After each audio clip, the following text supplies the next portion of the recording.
Hello dear friends, welcome to study with Sumit. आज हमने start की है मॉडर्न हिस्ट्री। उसका आज हम चैप्टर पढ़ेंगे यूरोपियों का आगमन। जो आगे का एक चैप्टर है वो इम्पोर्टेंट नहीं है, इसी वजह से हम सिर्फ इसमें यही पढ़ेंगे जो इम्पोर्टेंट है। तो आइए स्टार्ट करते हैं। यूरोपियों का आगमन, ये स्पेक्ट्रम की बुक है, हमने स्पेक्ट्रम से स्टार्ट किया।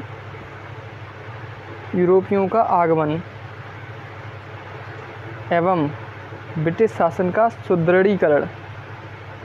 इसमें कौन कौन से पॉइंट हैं?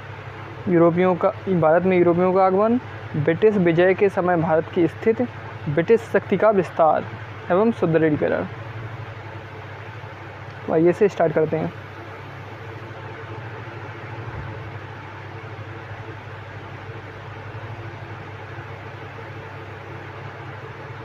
भारत में यूरोपियों का आगमन, ये स्टार्टिंग में शायद आपको कम समझ में आए, लेकिन जैसे ही हम पढ़ेंगे पुर्तगाली कैसे है उसके बाद आपको सब अच्छी तरह समझ में आने लगेगा। अभी ये स्टार्टिंग है, तो आइए से स्टार्ट करते हैं। यूरोप में 15वीं शताब्दी से लेकर 19वीं शताब्दी के मध्य तक आशातीत आर्थिक रूपांतरण हुआ। मतलब 15वीं शताब्दी से लेकर यूरोप में 19वीं शताब्दी तक कुछ बदलाव हुए। इस कालावधि के दौरान कृषि एवं विशेष रूप से विनिर्माण में आई प्रौद्योगिकी के आधार पर व्यापार एवं बाजारों में विस्मयकारी तीव्र वृद्धि हुई। मतलब जो वहाँ उद्योग थे वो बढ़े, बाजारों में और व्यापार में वृद्धि हुई। पूंजीवादी सामंती अर्थव्यवस्था एवं समाज को प्रतिस्थापित कर रहा था। हालांकि यूरोप में होने वाले परिवर्तन यहीं तक सीमित नहीं। 1500 ईस्वी के पश्चात विकास से घनिष्ठ रूप से संबंध विश्व इतिहास यूरोप में साकार हुआ। ऐसा इसलिए हुआ कि पूंजीवाद व्यवस्था के रूप में लाभार्जन और बाजार में प्रतियोगिता पर आधारित है। आइए ऊपर पढ़ते हैं। इसे कच्चे माल एवं वस्तुओं की बिक्री के लिए निरंतर विस्तार की आवश्यकता होती है। इस प्रकार इसका विस्तार विश्वव्यापी था, जो अन्य प्रकार की अर्थव्यवस्थाओं और समाजों और संस्कृतियों को निगल रहा था। 15वीं शताब्दी में महत्वपूर्ण बदलाव तब हुआ जब यूरोपीय औपनिवेशिक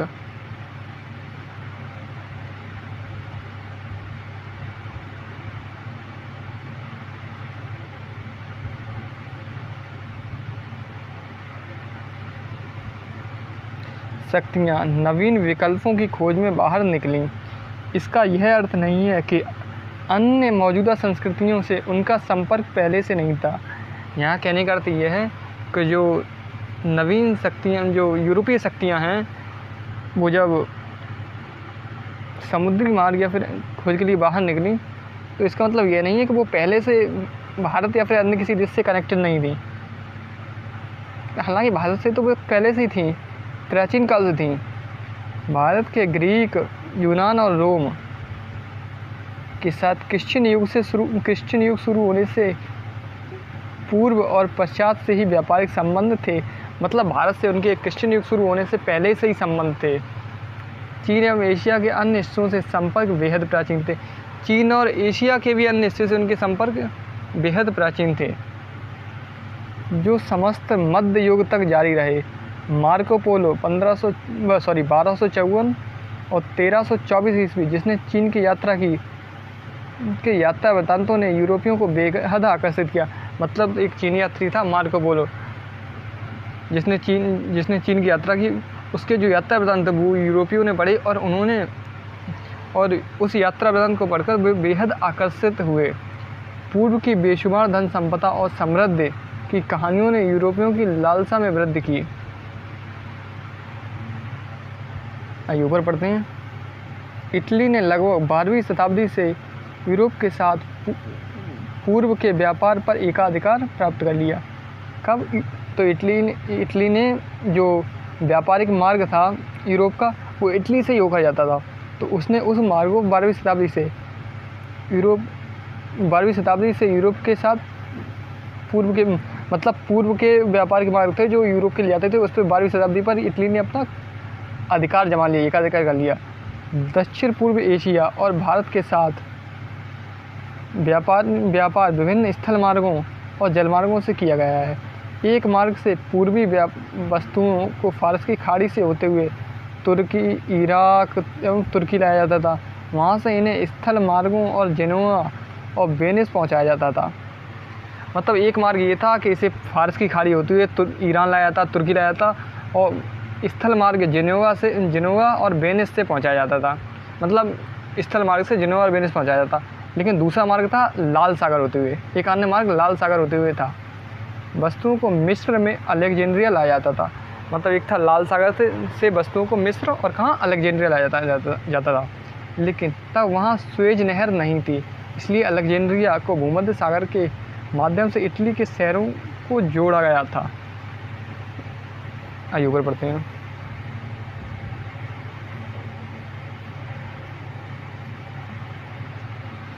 उत्तर मध्यकाल के दौरान विशेषकर इटली में विश्वविद्यालय में पुनर्जागरण संबंधी विचारों का प्रस्फुटन हुआ और 16वीं शताब्दी के दौरान साहित्य और विभिन्न कलाओं में इसका स्पष्ट अभिव्यक्ति हुई। व्यापारियों, व्यवसायियों और बैंकरों के उदित कलाओं में इसकी स्पष्ट अभिव्यक्ति हुई।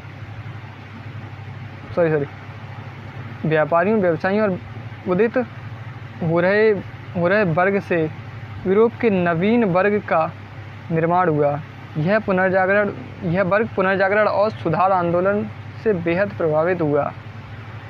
मतलब एक नया वर्ग विकसित हुआ जो यूरोप में हो रहे बदलाव से बेहद ही आकर्षित हुआ।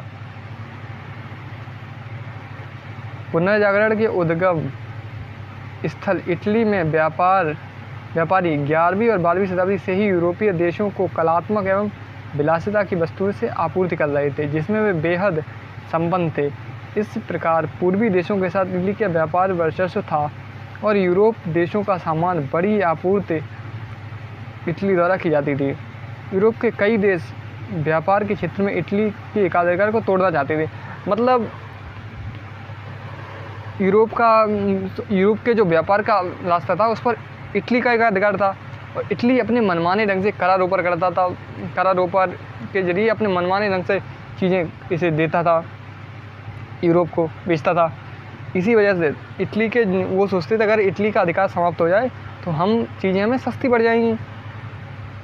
15वीं शताब्दी से ही अटलांटिक तट पर बसे देश अफ्रीका होकर पूर्व की ओर जाने का वैकल्पिक मार्ग खोज रहे थे। मतलब जो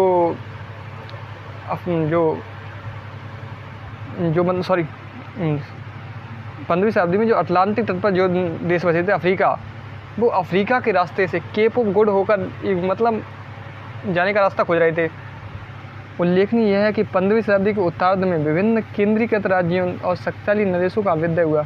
मतलब 15वीं शताब्दी में ऐसे शासकों का उदय हुआ जो काफ़ी शक्तिशाली थे, जो भौगोलिक खोजों को मतलब जो खोज करना चाहते थे और नए देशों के लिए समुद्री मार्ग से नए देशों को खोजना चाहते थे, उसके लिए वो काफ़ी उत्सुक थे।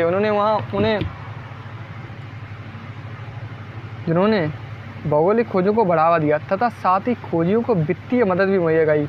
मतलब वित्तीय मदद भी दी, पैसे की मदद भी उन्हें मुहैया कराई। जो नाविक थे, जो खोजकर्ता थे, जो खोजते थे, उन्हें इसमें सबसे अंक कौन थे? पुर्तगाल और स्पेन ऐसे देशों में प्रमुख हैं जिसमें ये दो देश बहुत आगे रहे। 15वीं और 16वीं शताब्दियों में मुद्रण और नक्शा बनाने का कार्य तेज़ी से विकसित हुआ और कंपास, खगोलिकी प्रेक्षणशाला, बारूद इत्यादि जैसे प्रौद्योगिकी उपलब्धियों ने खोजियों की अतिरिक्त सहायता की। मतलब इस 15वीं और 16वीं शताब्दियों में मुद्रण और नक्शा बनाने का कार्य तेज़ी से होने लगा और कंपास का विकास हो गया, खगोल की प्रेक्षण, बारूद इत्यादि प्रौद्योगिकी की उपलब्धि हो गई उस समय 15वीं और 16वीं शताब्दी में। इस प्रकार पुनर्जागरण का अभ्युदय हुआ। कृषि में निवेश कम लाभ वाला सिद्ध होना, कच्चे माल की आवश्यकता, नवीन बाजारों की प्राप्ति एवं विस्तार, पूर्व की धन संपदा। आइए ऊपर पढ़ते हैं। पूर्व की धन संपदा का आकर्षक, ये दिए हैं कि वो यहाँ क्यों आना चाहते थे।